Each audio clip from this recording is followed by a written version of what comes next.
केते कोटी टंकार मालिक जनसेना पार्टीर मुख्य पवन कल्याण आसंतु जानिबा एआर सर्विसेज खबर विषय रे। साउथ सुपरस्टार पवन कल्याण को जनसेना पार्टी आंध्र प्रदेश रे एक ऐतिहासिक राजनैतिक विजय हासिल करिछि। सुपरस्टार को पार्टी लोकसभा रे 2टी आसन पाइबारे सफल होइथिबा बेले तांको दल विधानसभा रे 21टी आसन पाइछि।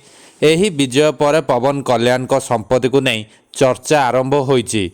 प्रथमे अभिनेता और पर नेता होइतिबा पवन कल्याण केते कोटीर मालिक ताहा जानिबाकू समस्तଙ୍କର उत्साह बढ़िछि। जातीय गणमाध्यम मुताबक पवन कल्याण मोट 136.05 कोटीर मालिक अटंती। 2019 रे तांकर मोट संपत्ति 52.85 कोटी थिला, जहा पर बढ़ी 136 कोटी रे पहुंची।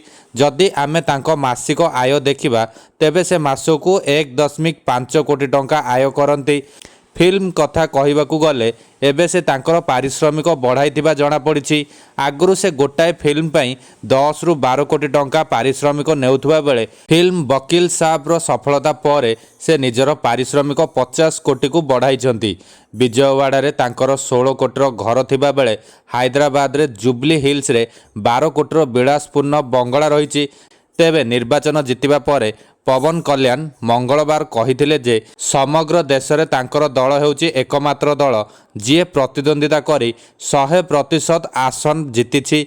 आंध्र प्रदेश रे एनडीए एक दायित्वपूर्ण सरकार गठन करिवो एवं जनसेना निर्वाचन पूर्व देइथिबा समस्त निर्वाचनी प्रतिश्रुति पूरण करिवो।